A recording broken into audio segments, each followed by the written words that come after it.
তীব্র তাপপ্রবাহের কারণে হিটস্ট্রোক থেকে রক্ষা পেতে বাংলাদেশ ছাত্রলীগ ও আমাদের সমাজ কল্যাণমন্ত্রী আমার মাতৃসমতুল্য ডাক্তার দীপুমণি এমপি আপার নির্দেশনায় আমরা চাঁদপুর পৌর ছাত্রলীগ পথচারী ও শ্রমজীবী মানুষদের স্বস্তি দিতে, যেমন অন্যান্য জেলাতে বাংলাদেশের তীব্র তাপপ্রবাহ অনেক বেশি, অন্যান্য জেলাতে মোটামুটি বৃষ্টি হয়েছে, বা আমাদের চাঁদপুরে ওই ঘূর্ণিঝড়ের কারণে 2 দিন হয়তো বা একটু ঠান্ডা ছিল, এই ছাড়া বিগত প্রত্যেকটা দিনই আমাদের চাঁদপুরে তাপপ্রবাহ বেশি।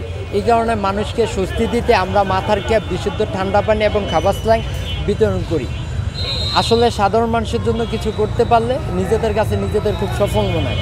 আমরা ছাত্রলীগ বঙ্গবন্ধু তনয়া দেশরত্ন শেখ হাসিনার স্মার্ট বাংলাদেশ গড়ার যে নির্দেশনা, ছাত্রলীগ সমাজের কাজে, ছাত্রলীগ মানুষের প্রয়োজনে, দেশের যে কোনো ক্রান্তি লগ্নি আমরা ছাত্রলীগ ছিলাম। আমরা করোনাকালীন সময়েও নিজের জীবন বাজি রেখে মানুষের পাশে দাঁড়িয়েছি। আমরা দীপু আপার কর্মী আপার থেকে শিখেছি কিভাবে সহজে মানুষের সাথে মিশে যেতে হয় এবং কিভাবে সহজে মানুষের পাশে দাঁড়াতে হয়।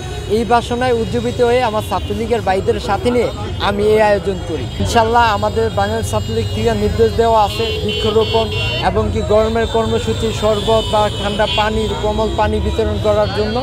আমরা ইনশাল্লাহ চেষ্টা করব যে কন্টিনিউ এই প্রোগ্রামটা যথাযথ চেষ্টা করব যে কন্টিনিউ রাখার জন্য। চাঁদপুরে তীব্রপ্রবাহ অনেক বেশি, চাঁদপুরে অনেক গরম, অন্যান্য জেলাতে তো টুকটাক বৃষ্টি হয়, আমাদের চাঁদপুরে 2 দিন একটু ঠান্ডা ছিল, এই ছাড়া বিগত দিন গরম, অনেক গরম।